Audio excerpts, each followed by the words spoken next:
यह वीडियो आपके लिए लायंसडेन द्वारा लाया गया है। मुगल साम्राज्य।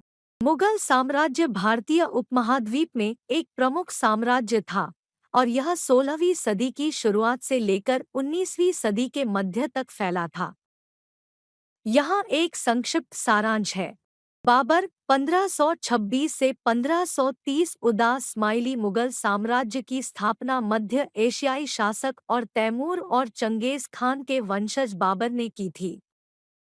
1526 में उन्होंने पानीपत की लड़ाई में इब्राहिम लोधी को हराया और भारत में मुगल शासन की स्थापना की। हुमायूं 1530 से 1540 और 1555 से 1556 उदास-इस्माइली बाबर के बेटे हुमायूं को क्षेत्रीय शासकों से चुनौतियों का सामना करना पड़ा और कुछ समय के लिए शेरशाह सूरी के हाथों साम्राज्य हारना पड़ा। हालांकि बाद में उन्होंने फारस में सफाविद की मदद से इसे पुनः प्राप्त कर लिया। अकबर 1556 से 1605 उदास-इस्माइली सबसे महान मुगल सम्राटों में से एक। अकबर ने साम्राज्य का काफी विस्तार किया और प्रशासनिक सुधार लागू किए। उनका शासनकाल धार्मिक सहिष्णुता, केंद्रीकृत प्रशासन के विकास और कला और संस्कृति के उत्कर्ष के लिए जाना जाता है।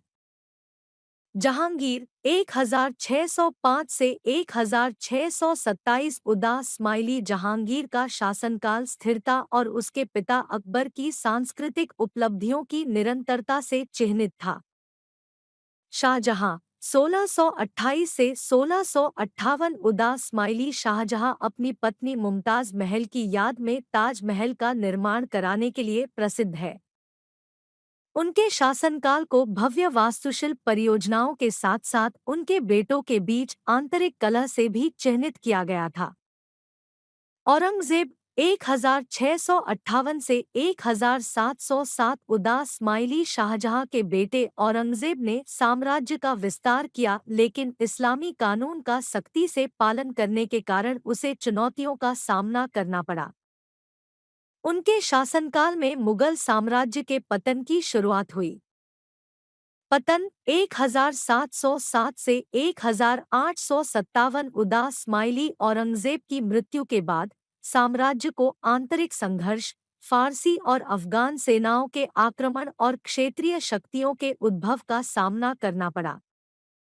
ब्रिटिश ईस्ट इंडिया कंपनी का प्रभाव बढ़ गया, जिससे अंततः मुगल साम्राज्य का पतन हो गया। ब्रिटिश ईस्ट इंडिया कंपनी और अंत 19वीं सदी के मध्य तक British east India company Bharat में प्रमुख शक्ति बन गई थी और अंतिम मुगल सम्राट बहादुर शाह द्वितीय को 1857 के भारतीय विद्रोह के बाद निर्वासित कर दिया गया था। देखने के लिए धन्यवाद। लायंसडेन सेल्टज़र आजमाएं।